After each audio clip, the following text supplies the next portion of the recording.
திரு Ramana sir அவர்கள்கிட்ட சில கேள்விகளை கேட்க விரும்புறோம். சார் வணக்கம். இப்ப முதல்ல நியூஸ் தமிழுடைய இந்த பொலிட்டிக்கல் மாஸ் நிகழ்ச்சியில என்ன கேட்க விரும்புறோம் அப்படின்னா, மக்கள் சார்பில் நாங்க காலையில இருந்து திருவள்ளூர் மாவட்டத்துல பல்வேறு பகுதிகளில் மக்களை சந்திச்சு பேட்டி எடுத்திருக்கோம். அவங்க கிட்ட கேட்ட அந்த சில கேள்விகள், அவங்க முன்வச்ச சில கேள்விகள் தான் மக்களுடைய கேள்விகளை தான் இப்ப நம்ம இந்த பொலிட்டிக்கல் மாஸ் நிகழ்ச்சியில நம்ம உங்ககிட்ட கேட்கிறோம். இப்ப திருவள்ளூர் மாவட்டத்துல திமுகவினுடைய ஆட்சி காலத்துல என்னென்ன திட்டங்களை கொண்டு வந்தோம், திருவள்ளூர் மாவட்டம் இன்னைக்கு ஓரளவுக்கு வளர்ந்துருக்கு, நல்ல ஒரு மாவட்டமா மாறி இருக்குன்னா அதுக்கு காரணம் நாங்க அப்படின்னு சொல்லி திமுக சார்பில் சொல்றாங்க. அதிமுகவுடைய ஆட்சி காலத்துல நீங்க இந்த மாவட்டத்துக்கு செஞ்சது என்ன? குறிப்பா இந்த மாவட்டத்துல இருந்து அமைச்சராகவும் இருந்தவர் நீங்க இந்த மாவட்டத்தினுடைய வளர்ச்சிக்கு உங்களுடைய பங்கு என்ன சார்? முதல் கண் நியூஸ் தமிழ் 24/7 சேனலுக்கு இந்த தேர்தல் பயணம் வெற்றி பெற என்னுடைய வாழ்த்துக்களை தெரிவித்துக் கொண்டு நன்றி சார். இந்த நிகழ்ச்சியில் கலந்து கொண்டிருக்கின்ற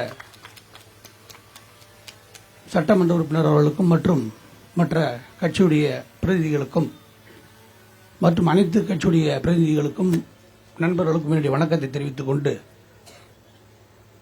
இப்ப திருவள்ளூர் மாவட்டம் ஒரு மிகப்பெரிய மாவட்டம், மக்கள் தொகை அதிகமாக உள்ள மாவட்டம். இதுல தொடர் வளர்ச்சியாக பல்வேறு திட்டங்கள் நடைபெற்று வருகின்றன. குறிப்பா திருவள்ளூர் மாவட்டம் சென்னையை ஒட்டியிருக்கின்ற அந்த பகுதிகள் மதுரவாயல், மாதவரம், திருவெற்றியூர்,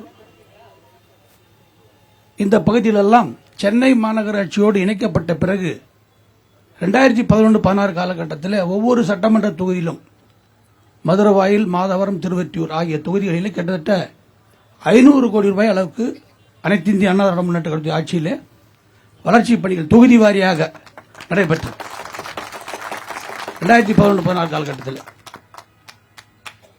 அதேபோல இந்த புறவழிச்சாலை திருவள்ளூருக்கு மிகவும் முக்கியமான பிரச்சனையான இந்த போக்குவரத்து பிரச்சனை, நெரிசல்.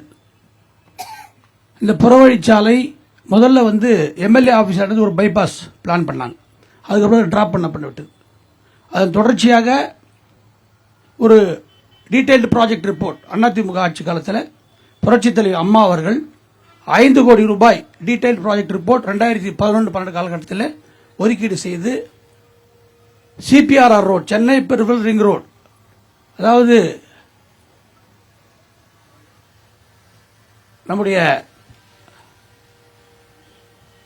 ஈசிஆர்லிருந்து தொடங்கி மீஞ்சூர் ஹார்பரை தொடர்பு படுத்துகிற வகையில் ஒரு மிகப்பெரிய சாலை 13,500 கோடி ரூபாயில் டிஎன்ஆர்டிசி மூலமாக அந்த திட்டம் முன்னெடுக்கப்பட்டது.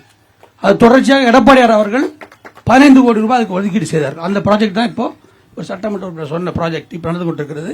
அதில் ஒரு பாதை சிபிஆர் பாதை போலிவாக்கத்திலிருந்து மீஞ்சூர் வரை போகுது. இன்னொரு பாதை உங்க ஆட்சி காலத்தில் தொடங்கப்பட்ட திட்டத்தை தான் அவங்க முடிச்சாங்கன்னு சொல்ல வரீங்களா?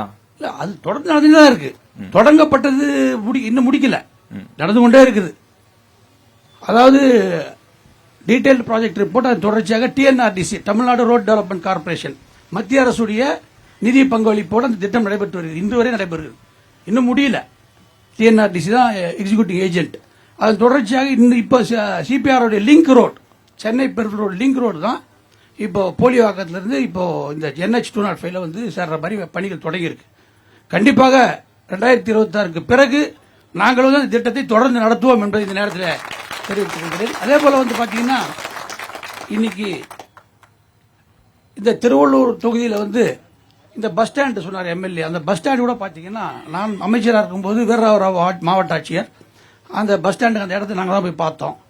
அது 3 ஏக்கர் லேண்டு. அந்த இடம் 10வது வேற இடம் பார்க்கணும்னு நினைச்சோம். ஆனால் அதுக்குள்ள ஆட்சி மாற்றம் வந்துச்சு, அதனால அது பண்ண முடியல. இல்லை, அதை பண்ணிருக்கலாம். அந்த பஸ் ஸ்டாண்டை பொறுத்தவரையிலும் இன்றைக்கு அவர் அந்த பஸ் ஸ்டாண்டை தொடங்கி இருக்கிறார்கள். அதே போல அந்த பள்ளியும் ஒரு விஷயம் சொன்னார் எம்எல்ஏ, அது ஒன்று தொடங்கியிருக்காங்க. நாங்கள் ஆட்சியில் இருந்தபோது நிறைய பள்ளிகள், நடுநிலை பள்ளிகளை உயர்நிலை பள்ளிகளாக தரம் உயர்த்தினோம், உயர்நிலை பள்ளிகளாக மேல்நிலை பள்ளிகளாக தரம் உயர்த்தினோம். தேர்வாய் கண்டிகை நீர்த்தேக்கம், அதிமுக ஆட்சியில் புரட்சித் தலைவர் அம்மா அவர்கள் தேர்வாய் கண்டிகை நீர்த்தேக்கம், அதாவது ஒரு ஆட்சி சிறப்பான ஆட்சி என்று சொல்ல வேண்டும் என்று சொன்னால் நீர்த்தேக்கங்களை கட்ட வேண்டும், குடிநீருக்காக நீர்த்தேக்கங்களை கட்ட வேண்டும். இதுவரை 1947 பூண்டி நீர்த்தேக்கம், சத்தியமூர்த்தி நீர்த்தேக்கம் முதல்ல கட்டப்பட்டது. அதன் தொடர்ச்சியாக புழல் ஏரி இருக்கு. முதல்ல புரட்சித் தலைவர் அம்மா அவர்கள் ஒரு 2 TMC தண்ணி தேக்குகின்ற வகையில் அந்த தேர்வாய் கண்டிகை நீர்த்தேக்கத்தை 2012 காலத்தில் தொடங்கி அது கட்டி முடிக்கப்பட்டது. மிகப்பெரிய வெற்றிகரமான திட்டம். அதே போல தேர்வாய் கண்டிகையில் சிப்காட் அதுவும் அதிமுக ஆட்சி தான் கொண்டு வரப்பட்டது. அதுபோல பல திட்டங்கள் அனைத்து இந்திய அண்ணா திராவிட முன்னேற்ற ஆட்சியில் தொடங்கப்பட்டது. இந்த 5 ஆண்டுகள் அந்த திட்டங்களிலே ஒரு தொய்வு ஏற்பட்டிருக்கிறதா நாங்கள் பார்க்கிறோம்.